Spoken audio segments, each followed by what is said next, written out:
And that is a major issue as far as applying, as far as applications of graphene in transport is concerned. And so there's a lot of interest in trying to solve this problem. And another problem. What's the ratio of conductivity at the lowest value? At about, let's say, 5. It's about 4 units of conductance quantum, 4 e²/h. Divided by pi. Actually, that's almost a universal value. And since you mentioned it, I must say that this is one of the open problems, because there are different theories, but nobody has got that factor of pi right.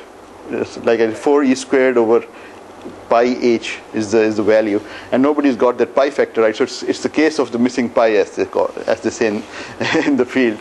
So that's one of the open problems, that if somebody wants to develop a theory for this and get that factor of pi right, but that certainly is a problem, minimal conductivity in graphene. One question, the layer of graphene, how strong is it?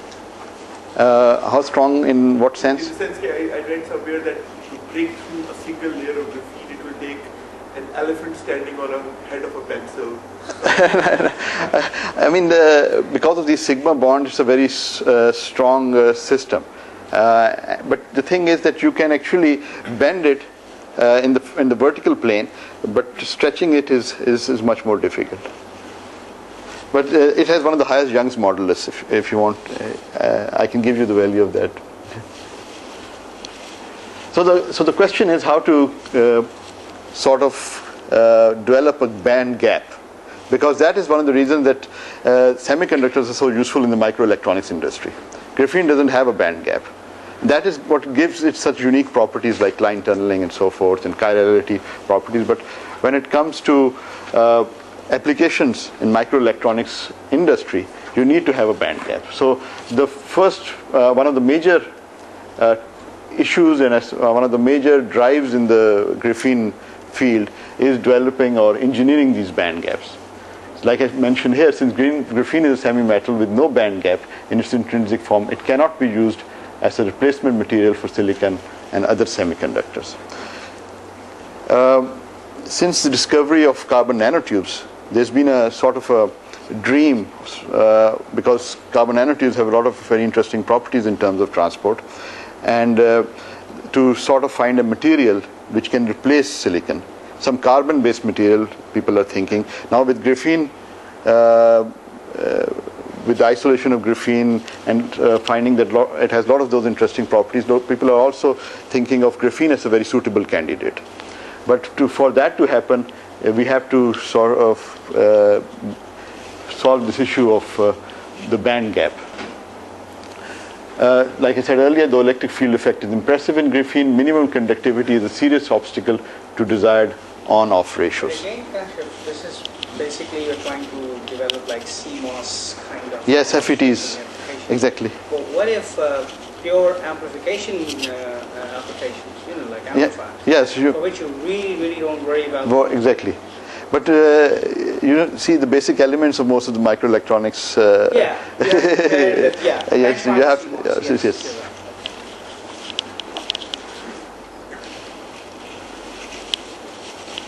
So how can we manufacture a gap in graphene? So one of the possibilities is to sort of confine the charge carriers, the Dirac fermions in graphene. One of the methods is, and I'll talk about that, and maybe perhaps break some of those hexagonal lattice symmetries which give it such special properties by straining graphene maybe, or by adsorption of molecules. So all of these are different recipes for changing the band gap or developing the band gap in graphene, and all of these are important in that respect. So first thing that I'm going to talk about are these graphene nanoribbons. So one possible mechanism introducing graphene is the size quantization of graphene. So what a nanoribbon essentially is a narrow rectangular graphene, in the sense that we are confining graphene or cutting graphene, and it's not a infinite two-dimensional sheet anymore. So it's sort of one dimension is free, but the other dimension, the charge carriers are confined. And because of this confinement of the charge carrier, that leads to a band gap. In fact, the band gap turns out to be inversely proportional to the width of the graphene nanoribbon. And the graphene nanoribbon, they can have either metallic or semiconducting properties. This is again an open problem in the sense that if you want to find out the band structure of graphene nanoribbons, there's no analytical solution as yet. So people do numerical work and to try to, because it's a more complicated problem in the sense that you have to worry about the edges. And because you're cutting off graphene, it's not infinite sheet in the 2 dimensions, and you have to worry about the boundary conditions on the edges and so forth. So there are various issues related to that, and that's a lot of open problems here. But essentially, graphene nanoribbons come in 2 forms, depending on how the edges are. For this is called this graphene nanoribbon is the zigzag nanoribbon because the edges are in a zigzag shape. These edges. So graphene, this nanoribbon is essentially, there's no confinement in this direction along the length, but it's confined along this width. So this is what gives it sort of quantization. You're size quantizing the system. You're not allowing the dark fermions to be free in this direction. And another form of the nanoribbon that occurs is the armchair nanoribbon, where the edge is like this, like an armchair, arm of a chair. So again, the nanoribbon is confined in this direction. It turns out that the zigzag nanoribbons, if you do a first principle numerical type calculation, you can determine the band structure, and the band structure turns out the zigzag nanoribbons are semiconducting, so they have a band gap, whereas these are not, but you can tune them to develop a band gap. The most prominent technique would be DFTs, or? Yeah, DFT, local density approximation. So that is the most useful technique as far as finding. But you can also develop these, like in this one of these papers, it was shown that this was again a result of these numerical calculations, where in an armchair ribbon also they were able to show that a small band gap arises. This was a nanoribbon on a silicon carbide substrate, and this is a relatively small, about 0.3 electron volt band gap. But this is it would be a good thing if somebody can develop a... Again, when you do that, what about the mobility?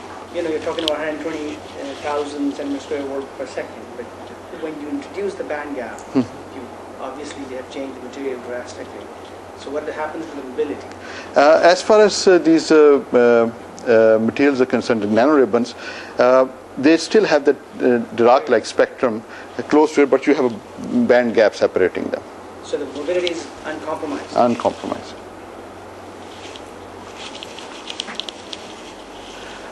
Another thing is that you can do is, as far as manufacturing a band gap, is that you can break the sublattice symmetry somehow. That is through interaction with the substrates. So graphene on different substrates behaves quite differently. Even on silicon carbide substrate, if it's the silicon terminated surface or the carbon terminated surface, the behavior of graphene as far as the band gap is concerned can be different. And so its substrate has a very important effect as far as the transport properties of graphene are concerned. So one of the ways of manufacturing a band gap is to choose the right substrate where a band gap can arise. Another method is to introduce adsorbates. For example, different atoms or molecules that can attach to the graphene surface, and that can also have a strong impact on the transport properties. It can impact the conductivity of graphene. And then there are possibilities of introducing, or maybe even natural defects and dislocations in the system on a substrate, and even functionalizing of the graphene lattice or edges. And I'll talk about in this context new type of hydrocarbon that was developed by the Manchester group, graphene.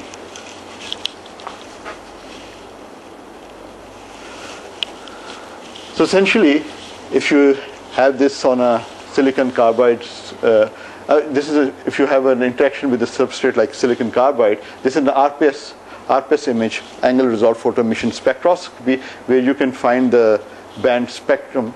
And what you see here is that there's a band gap, and this is the Dirac point, but there's a finite band gap here, and that arises because of the interaction with the substrate, the silicon carbide substrate. It's the hybridization between the silicon atoms and the pi electrons in this system, or sigma bonds in this system. Another method of another way to introduce a band gap is through adsorption of different kind of gas molecules. This is a case for NO2 molecules on graphene, where the concentration of the molecules is increased as you go from figure A to F, and you see that what is happening here is that initially the Fermi energy was in the conduction band, and as you increase that adsorption of NO2 molecules, the Fermi energy moves into the valence band, so it becomes p-doped. Starting with an n-doped system, you go into a p-doped system. So this RPS image again shows very clearly that interaction with different gas molecules and increasing their concentration can have drastic effects on graphene, and you can control the doping of graphene by these means.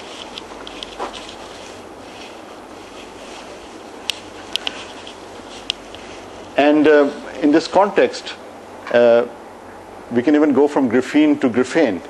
And this was a hydrocarbon discovered by the Manchester group, Gaim and Novoslev's group, where what they did was they exposed the graphene sheet to hydrogen. And as hydrogen atoms attach to each carbon atom, the hybridization changed from sp2 to sp3. That means that the pi electrons also became involved in hybridization, and that led to a band gap of around 3.5 electron volts. So you're moving from almost a conductor to an insulator. So conducting to insulating transition on the basis of interaction of these hydrogen molecules with graphene. And this new hydrocarbon, they've called it graphane. So this will be like an alloy kind of thing, where, or will be a very structured system where you have replaced all from completely to graphane, or something in between? There are many instances where it's been between, because the band gap will be varying then. Yes, because you can in fact control whether you're going to expose one side of graphene or the other side. So and the properties are different for that also. So if you have both sides exposed, one side exposed, and what is the concentration? That is how you do band gap engineering. Exactly, and so this graphane has also sort of opened up this whole field of how you can control in graphene.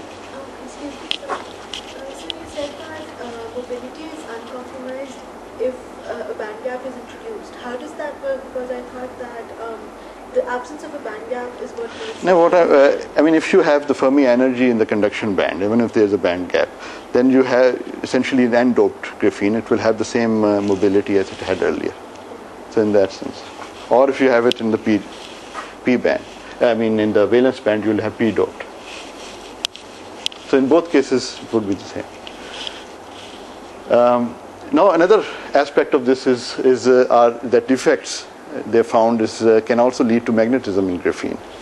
And what that means is that if you have a defect of this sort, and these atoms, these carbon atoms, if they form a pentagon, so the bonds of atom 1 and 2 will be saturated because they can form 3 bonds, sigma bonds. But this will have one dangling bond, one unsaturated bond, the atom 3. And it can have a unpaired localized electron that can give it a finite magnetic moment. And so if you have a number of defects, that system could have magnetic properties. So by engineering defects, or if there are defects present, there are cases, there have been studies where magnetism seems to arise in these systems.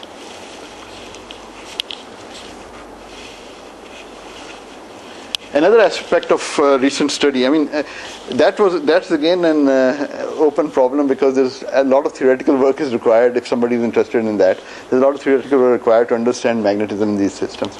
And another area where a lot of interest is in graphene superlattices.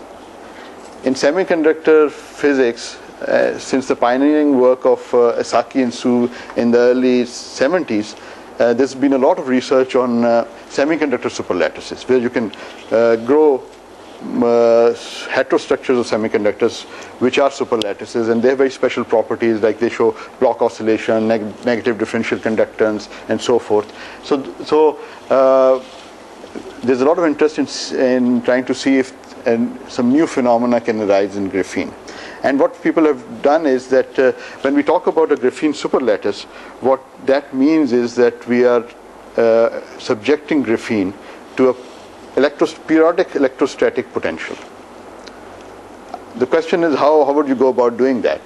And one of the ways of going about doing it is that you can have a pre-patterned substrate. And that, if graphene is resting on that substrate, that can also induce a periodic electrostatic potential. There is also a situation where you can graphene sheet can have ripples, and if you put that in a perpendicular electric field, that also creates periodic potential on the graphene sheet. And then there's also a possibility where you can introduce adsorbates on the surface of graphene, and that can also have that impact of a periodic potential. And finally, I mean, you can do it like with electrodes and gates, patterned gates, repeated, so you can have a periodic potential. So all of these are different routes to making a graphene superlattice. And an important study in this respect showed that with the graphene superlattice, one of the interesting aspects is that new Dirac points appear. I mean, in all these lectures we've been talking about these two Dirac points, or if we are not interested in inter-valley effects, we would only be concentrating on a single valley or single K point.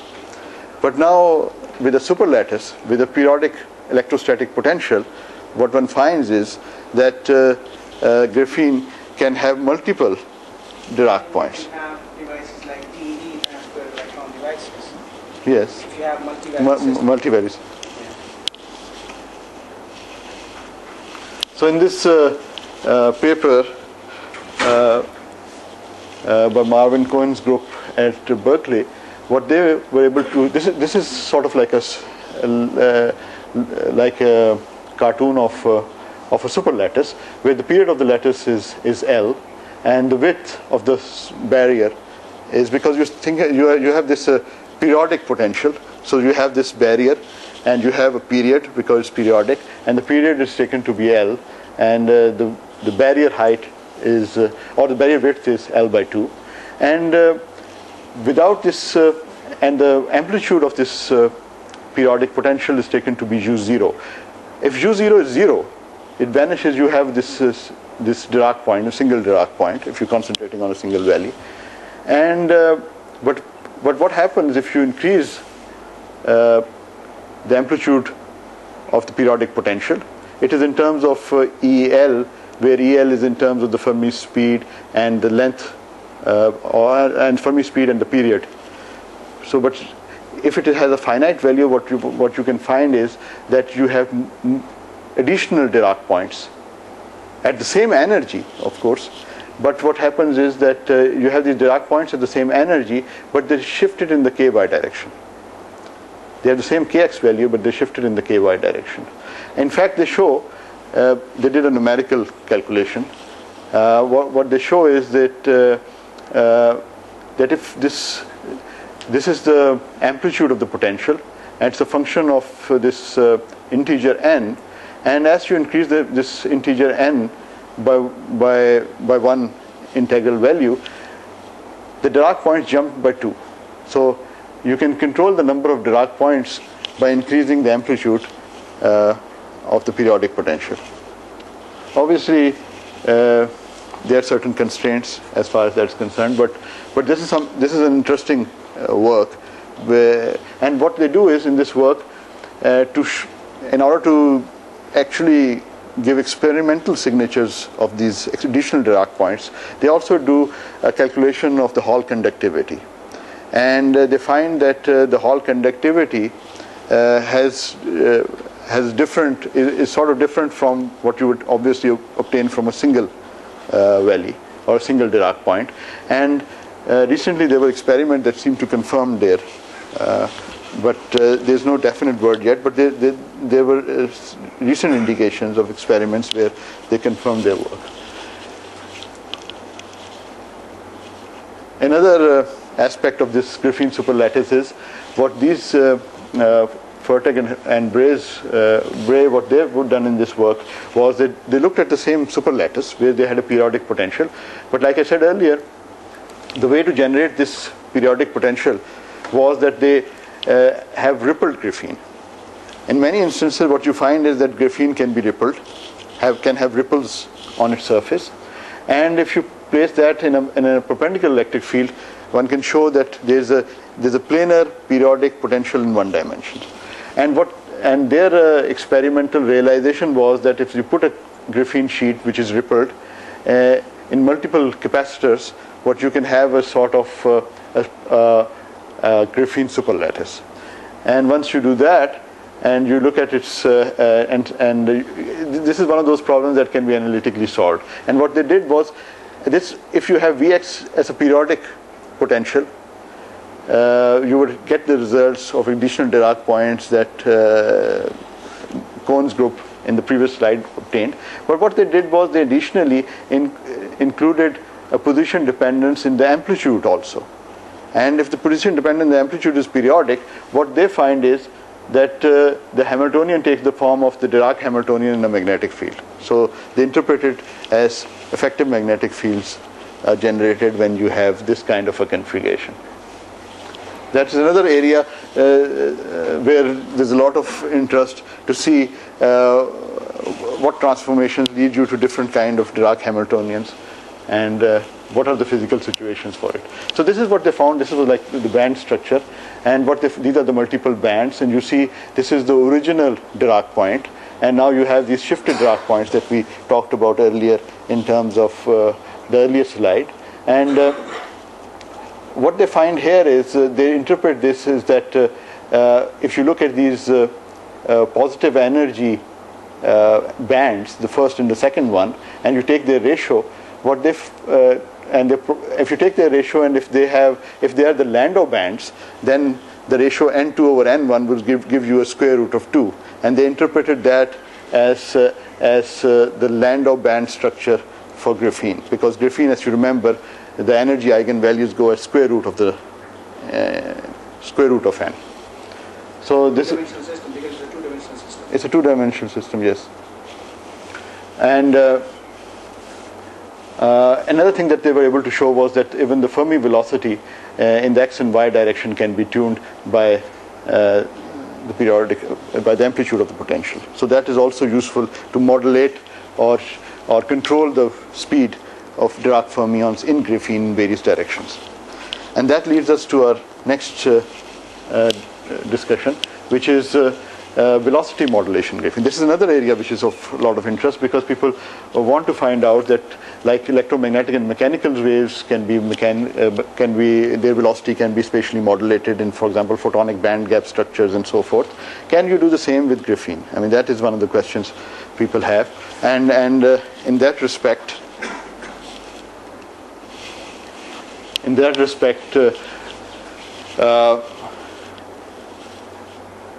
I mean, I should have had a reference for this, but this is a PRB paper last year's. Alan McDonald's at University of Texas and his group have done this work. University of Texas at Austin.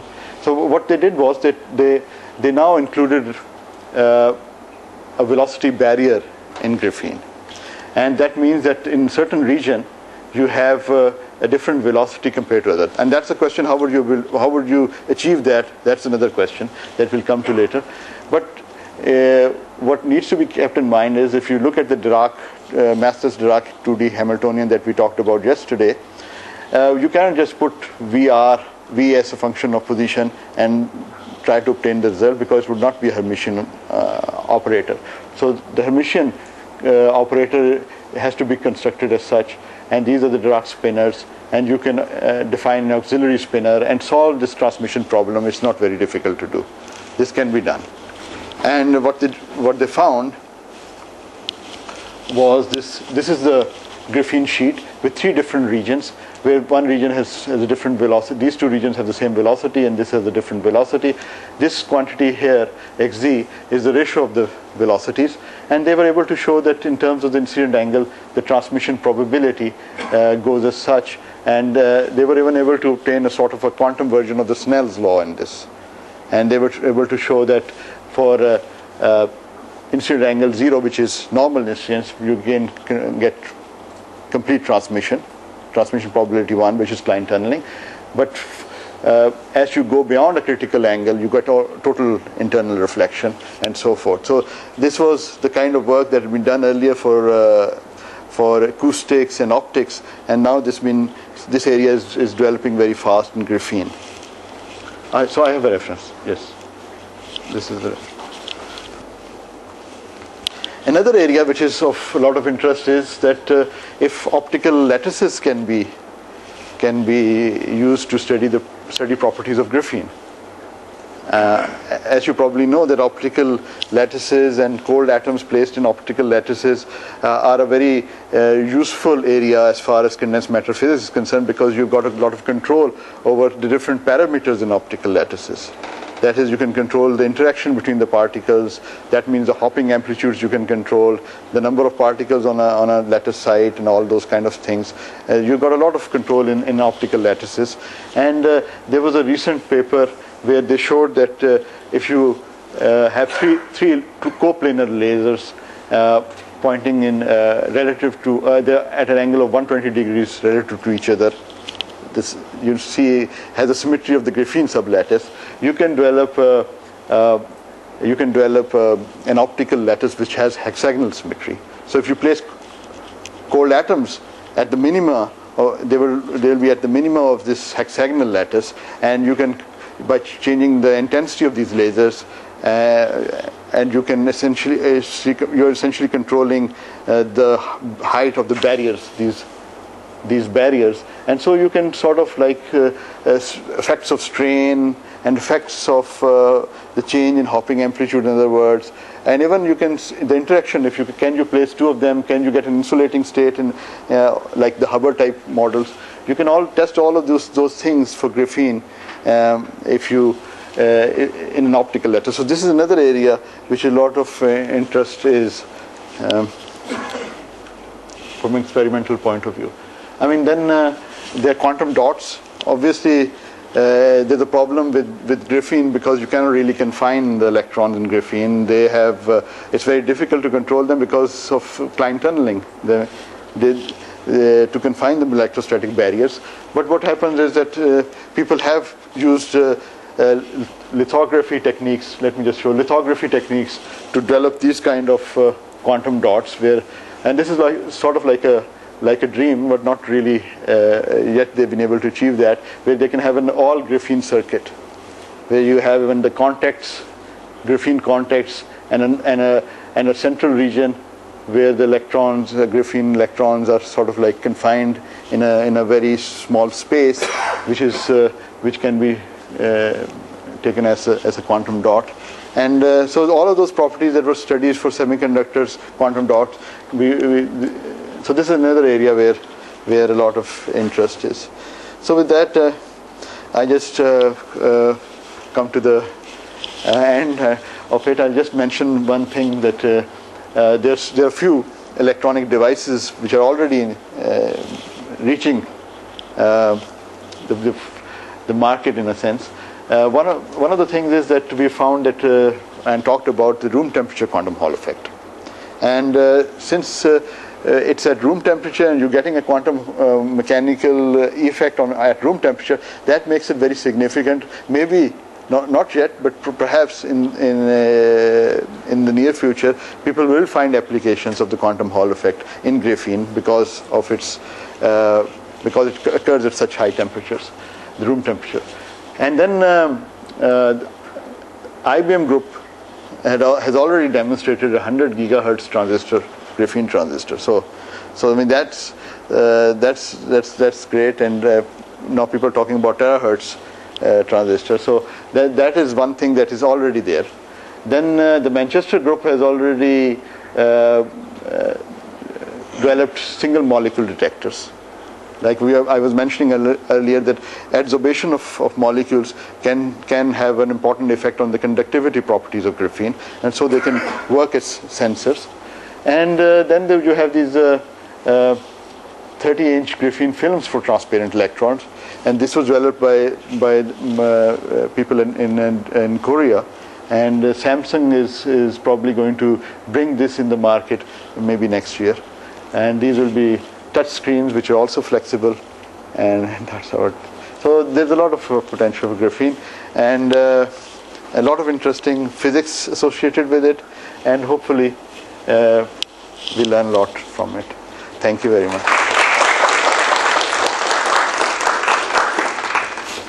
Questions? Personally, dislocations and defects. You have mentioned regular structural missing rings are there. So my question is that which type of dislocation and defects are innate, either new dislocation and dislocations, and where is the dislocation lie? This is a whole field in the sense that depending on what substrate you're talking about. For example, if you have graphene on nickel, you have a dislocation which is almost, there's a reflection symmetry about that dislocation. So depending on what kind of a substrate you have, you can have all kinds of different and you can even by radiation, electron beam irradiation or proton irradiation, you can even create designed dislocations and vacancies. That is also possible for graphene. So the beauty of graphene in this sense is like compared to other two-dimensional systems which are usually buried deep inside, like a 2-deck system. This is exposed to the surface, so you can do a lot on the surface with it. What about molecular beam epitaxy growth of graphene? Like usually it's how it's grown. It's just epitaxial growth, usually you have like epitaxy is normal epitaxial growth, but can we go for molecular beam epitaxy growth of it, or? Although I know it's very costly. Yes, but because I mean, if compared to the techniques developed for the semiconductor industry, I mean, graphene, we have not reached that stage for graphene yet. Yeah. Because then it will become cost effective. Yeah, then it will become cost effective, definitely. Then you can forget about silicon. We are doing all these things to achieve band gap, and band gap is not change the extraordinary properties of graphene. Like I said earlier, if you have a band gap and if you can dope the system into the conduction band or the valence band, the conduction and the valence band still have, at low energies, they have that linear spectrum. So in that sense, the properties that we talked about earlier, they still hold for graphene in that. Can I have, If the graphene were to be superconducting under some conditions, what would be the details of it look like? Because now we have these massless direct fermions, and how will the super pairs be? I mean, there have been a few papers on graphene superconductivity, but to tell you the truth, I have not gone into detail in those. So, but the thing is that people have talked more about proximity effects and generating superconductivity through proximity effects. So like, for example, because it's a surface, you can place a superconductor close to it and generate superconductivity in graphene also. That sort of a thing people have talked about. And there was a lot of interest in superconductivity in graphene a few years back, and then all of a sudden it just vanished. So I have not really followed that. But I'll check up and let you know, or I can give you references. Would you go to the other possibility rather than making band gaps? We can go for a good conductor. Graphene acts as a good conductor. Graphene acts as a good conductor. Yes, the question, I mean, that's a statement or a question? What I want to say is are looking graphene to act as a semiconductor. We are making band gaps. Can it act as a good conductor? It acts as a good conductor. The only thing is the reason why we are interested in creating a band gap is that so that we can control when we want finite current to flow and when we don't want a finite current, because we don't want a lot of leakage and dissipative effects if the current is always even in the turned off stage, if the current is flowing. So that is the basic reason that we are trying to generate the band gap, and for those kind of applications. But as it was mentioned earlier, for other applications you don't need it. Can we have not the full copy, at least the references of your presentation? Definitely. Yeah, Yes. yeah, I have, Yes, I'll give you that. And I think there was a confusion that band gap, may I make a comment here? Sure. That band gap, introduction of the band gap has to do with the mobility directly. It is basically obviously the derivative, or what you call that basically is the mobility. So if that remains, the slope remains, if the slope of the slope remains, then the mobility remains the same, whether you introduce the band gap or you don't. I made a comment because that confusion initiated, the introduction of the band gap has increased the resistivity or reduced the conductivity. Thank you for clearing it up. Yeah. For the